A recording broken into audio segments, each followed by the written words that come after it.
Stop taking things so seriously. No one is getting out of this game alive, literally. In 3 generations, no one will even remember your name.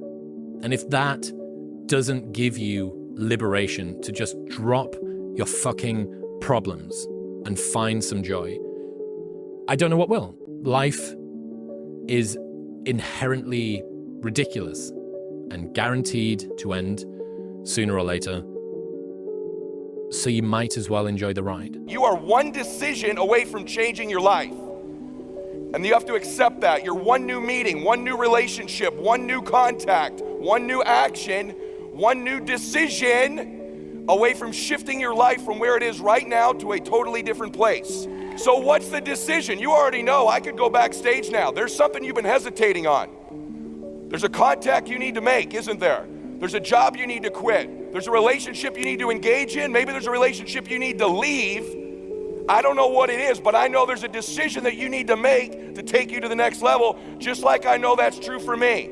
Because decisions shape our destiny when they're backed up by some massive ass action.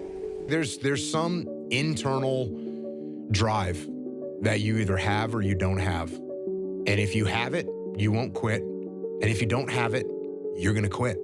Sadness is a perceived lack of options. It's why it feels like hopelessness, because you don't know what to do. You don't know what options are available. You see none, which is why it feels like there's no way out. Anxiety is many options but no priorities, which is why you feel scattered but you can't decide. They feel very different, but fundamentally, those are the difference in the conditions that make people feel like they're anxious or they feel like they're sad. Unchosen suffering is going to happen in life. Mm-hmm. Your parents are going to pass away, loved ones are going to die, your relationships are going to break down, your body is going to fail you, you're going to become ill or sick or destitute. Things are going to happen that you have no control over. And the only way that you can prepare yourself for unchosen suffering is with chosen suffering. Right. You can elect to put yourself into a position to become a stronger alloy of whatever the metal is that you're made of. And by purposefully choosing difficult things, you will armor yourself against that situation. It's still going to suck. But think about how much more fragile you would be if you hadn't overcome all of this stuff.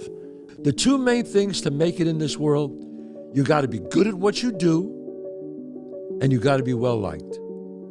Just do those 2 things. If you do those 2 things, you cannot fail. Everybody out there, are you listening to this? Listen to me carefully. You can read all the self-help books you got. You can read anything you want. You can see all the shrinks you want. And listen, I've been in therapy 30 years, so I know. It started out as, I said, I'll do it for 6 months, all right, 1 year. Now it's 30 years now. So the most important thing is, the 2 most important, be really good at what you do and be well liked. You know what? You can't fail. You can't. And change the things you want to change about yourself. Change them. I know it's hard. Am I perfect? Of course not. Do I fuck up? Absolutely. I'm just a work in progress like everybody else. But the idea is to try to not mess up more than you do good. You mess up once a week, you go back on your strict diet, or you go back on your auditioning and your technique. Problems are a feature of life, not a bug. There will never come a time when you have no problems. When the excuses all go away and people can actually confront the fact that this is all because of me, and it hurts, but is also unbelievably empowering, because if these problems are because of me, then I'm capable of fixing these problems. So even though extreme ownership hurts and is painful, it's also liberating, because now you have control over your fate and over your destiny, and that is a glorious thing.